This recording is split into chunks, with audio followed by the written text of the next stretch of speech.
کی اصلی محنت سے کوئی تعلق نہیں. جانتے ہو دعوت و تبلیغ کی محنت کیا چیز ہے؟ ایک نوجوان تھا جو حضرت مولانا الیاس رحمۃ اللہ علیہ سے بڑی محبت اس کو ہو گئی. کالج میں پڑھتا تھا اس زمانے میں، یا کوئی اور کام کرتا ہوگا، داڑھی منڈاتا تھا، کلین شیو تھا، لیکن اللہ کے دین کے لیے حضرت مولانا الیاس رحمۃ اللہ علیہ سے اس کو محبت ہو گئی. وہ دن بھر اپنا سارا کام سے فارغ ہو کر وہ جب حضرت کے رات میں آرام کرنے کا وقت آ جاتا تھا تو وہ خدمت کے لیے آتا تھا، اور اس نے اجازت لے لی اور بڑی محبت سے وہ حضرت کا بدن دباتا تھا کہ ذرا تھکے ہوئے ہیں دن بھر کے، تھوڑا آرام مل جائے. اندھیرا ہوتا تھا، بجلی تھی نہیں، تو کئی راتیں گزر گئیں، کئی دن گزر گئے، اچھا خاصا وقت گزر گیا، خدمت کرنے کے لیے آتا رہا. ایک دن حضرت مولانا الیاس کی نظر پڑی تو دیکھا کہ اس کے چہرے پر داڑھی نہیں ہے. تو یہ سمجھ کر کہ اب تو یہ ہمارا اپنا ہو گیا، محبت کرنے لگا، کوئی حرج نہیں اس سے یہ بات کہنے میں. تو اس سے کہا حضرت مولانا الیاس نے کہ بیٹا تم داڑھی رکھ لو، اتنے اچھے نوجوان ہو تم داڑھی رکھ لو. کچھ نہیں بولا، وہ بیچارہ چلا گیا.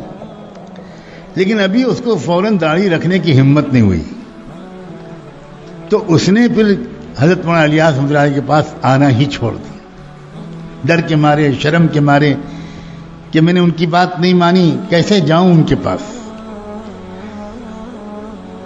بس اتنا ہوا.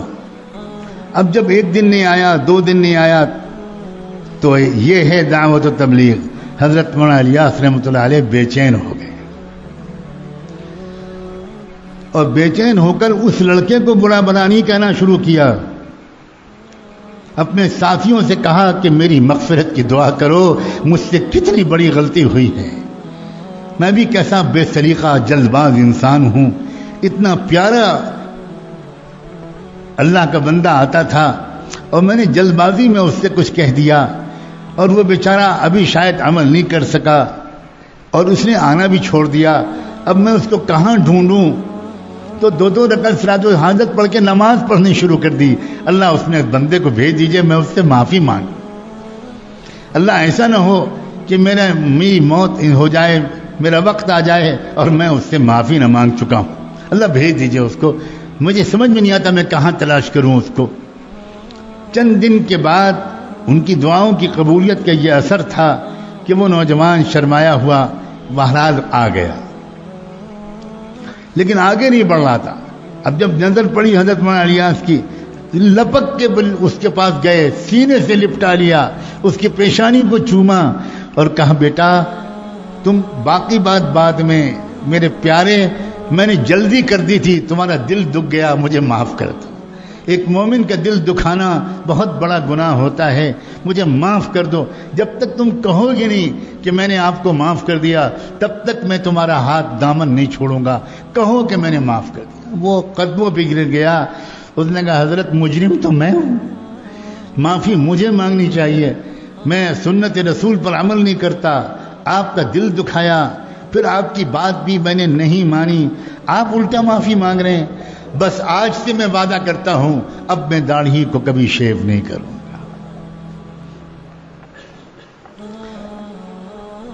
اللہ کے بندو، اے خدا کے بندو، دین کی اصل حقیقت کو سمجھو.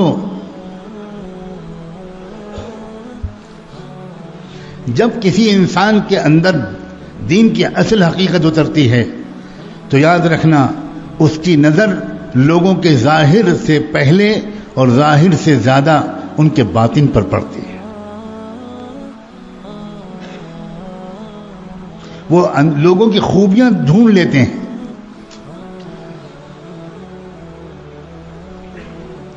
اس لیے ظاہری طور پر کچھ دینی شکل صورت بنا لینے پر مطمئن اور قانع ہو کر نہ رہ جانا، اس کا